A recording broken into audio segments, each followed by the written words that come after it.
Les ancres sont l'un des systèmes de sécurité les plus importants de tout navire. Elles permettent à d'immenses navires de rester immobiles en pleine mer, même face à de forts vents et aux courants marins.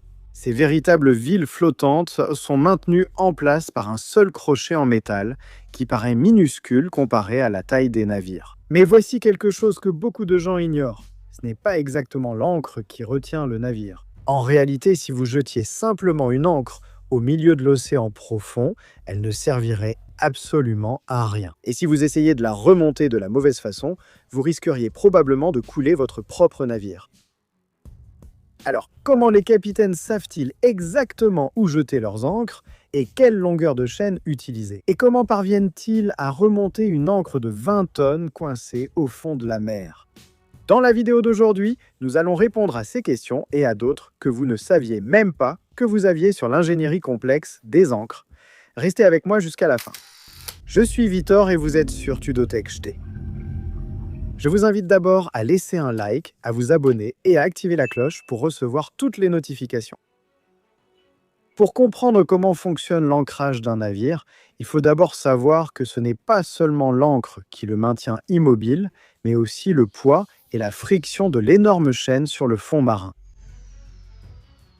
Et il ne s'agit pas d'une chaîne ordinaire, comme celle que vous trouvez dans une quincaillerie. Pour vous donner une idée, un seul maillon de la chaîne d'ancre d'un navire de croisière peut peser plus de 130 kg et une chaîne entière peut avoir plus de 180 maillons et dépasser les 300 mètres de long. Une grande ancre d'un navire de croisière peut peser entre 15 et 20 tonnes, mais la chaîne qui y est attachée est généralement beaucoup plus lourde que l'ancre elle-même, pesant environ 60 à 120 tonnes, et ce poids est l'arme secrète de l'ancrage. Lorsqu'un capitaine jette l'ancre du navire, il ne se contente pas de lancer simplement l'ancre au fond de la mer. Il libère une énorme longueur de cette lourde chaîne le long du fond marin. Cela crée une courbe appelée chaînette qui aide à absorber les forces du vent et des courants marins. Une partie de la chaîne repose dans la boue du fond et agit comme un énorme amortisseur.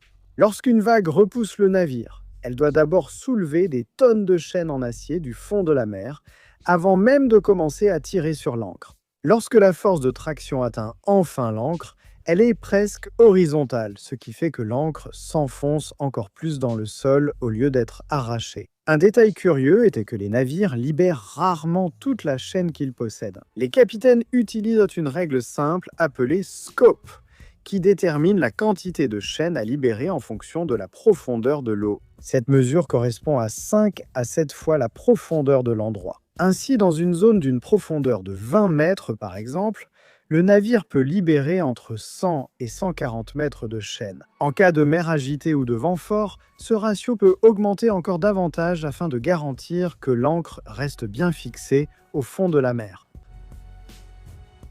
Que se passe-t-il quand le navire est en eau profonde? Si un navire rencontre un problème au milieu du Pacifique, par exemple, pourrait-il simplement jeter l'ancre? Dans la plupart des cas, non. Les navires commerciaux ne peuvent généralement jeter l'ancre que dans des eaux relativement peu profondes, généralement à moins d'environ 100 à 200 mètres de profondeur.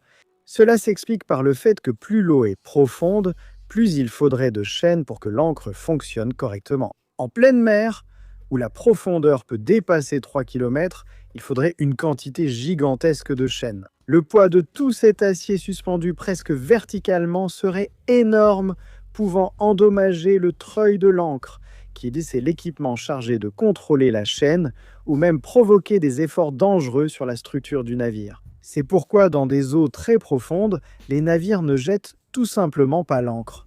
À la place, ils restent à la dérive. Ils dérivent en attendant de l'assistance ou de meilleures conditions.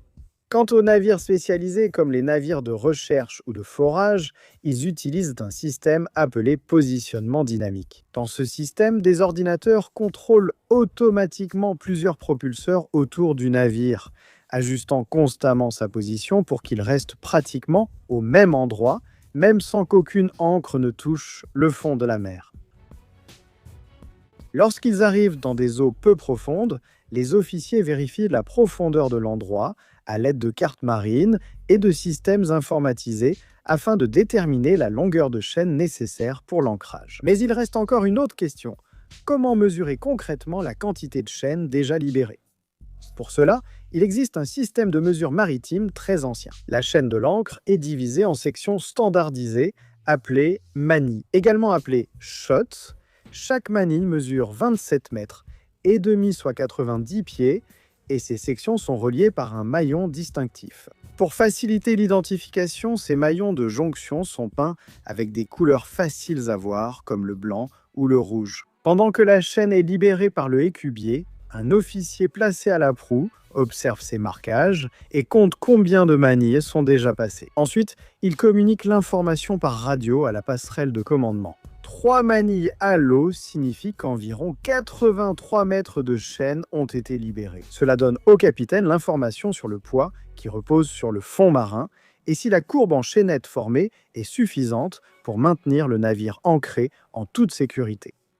Lorsque l'ancre descend et atteint le fond marin, elle ne retient pas encore le navire. Dans un premier temps, l'ancre repose simplement sur le fond, souvent couché sur le côté. Pour qu'elle commence réellement à fonctionner, le navire doit continuer à reculer lentement. Ce mouvement fait que la chaîne commence à tirer l'ancre horizontalement. Au fur et à mesure que cela se produit, la géométrie même de l'ancre la fait pivoter et se positionner correctement. Ses pattes, les parties larges à l'extrémité, s'inclinent vers le bas et commencent à pénétrer dans le sol du fond marin. Sur des fonds de sable ou de vase, l'ancre peut s'enfuir de plus en plus à mesure que la force augmente. Dans certains cas, elle peut disparaître complètement sous le sédiment.